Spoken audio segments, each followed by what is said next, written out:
Greetings YouTube! Today we're looking at another Eafengrow knife. And this is the CH2009. Comes in a box with some nice spacers. I like the little printing on the bottom. I think that's cute. I like it.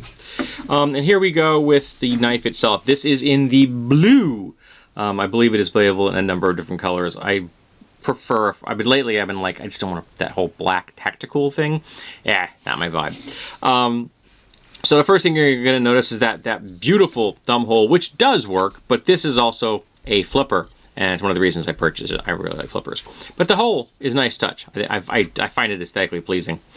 This is a single position pocket clip, which I think is kind of silly. I don't see any reason it couldn't have been a double position pocket clip, but that's what it is. It's got a very narrow lanyard hole. You're going to not be able to get a piece of paracord through there. I don't think you even get it through there if you stripped all the innards out. Maybe, I'm not positive, but yeah, you're gonna have to get something else. This is a almost completely closed construction, not quite completely closed, but darn close to completely closed, which is a little unusual. I don't see many knives like that nowadays. Most of them are an open construction. Got kind of a funky little pivot accent there, which is just a Torx wrench in the middle. But I've seen a number of Eafengrow knives that have that feature. The scales are really nicely textured and shaped. They're very comfortable in the hand. Now, here's the flipper, and now you're going to see why I bought this particular brand.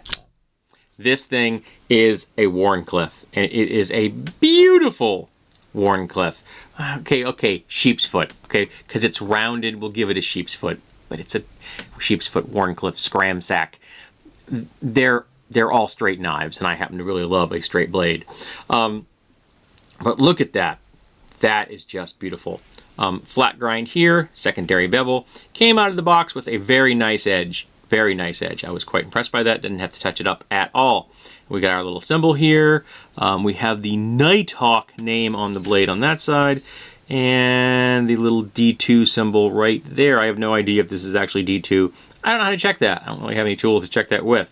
Like I said, Contour G10 scales, liner lock, solid lock up everywhere, no motion. This knife has a nice heft to it and a very nice feel thanks to the shape of those scales. I mean, look at that. It really fits the hand quite well. And if you're into a reverse grip, I'm not, but if you're into a reverse grip, again, great. And this very large tutorial means if you want to, you can get in there if you want to do some fine work or something, and you can. If you need to make, like, you know, fire sticks or something, you can do that. There's a little bit of very reasonable jimping here. It's not aggressive at all. It's not very deep, but it is usable. The pocket clip is good quality. No problem putting this in and out of my jeans pocket whatsoever. And I don't know if I actually opened this thing. Did I open this thing with a hole? Yeah, I did. Okay, yeah, you can. I just don't ever do it. I just use the flipper. I really love flippers. And closing it is no problem because it comes down like that, stops on your thumb, and you go, and you get a nice retention overall. There you go. This is a $35 knife, I think. I think that's what I paid for it. And once again, I have never been disappointed with an Eafengrow knife. These folks are just so good. I love their work. I love their designs. I don't care if some of them are clones. Their quality is top notch. And I'm almost guaranteed that some of the knives I've seen from them, that they're like a Benchmade clone, that they're probably producing the Benchmade knives as well. They're probably coming out of the same damn factory, just like going out of different doors, because they're that close to what the actual Benchmade looks like. It wouldn't surprise me in the least. I know, I work in industries, and you get official parts, and you'll get aftermarket parts that come out of the same molds. One's got an official stamp on it, and one doesn't. Yeah, seen that more than once. So, I don't know if you know about that, about the manufacturing industry, but it is a little dirty secret. Same people make the same parts for both the official brands and the aftermarket folks.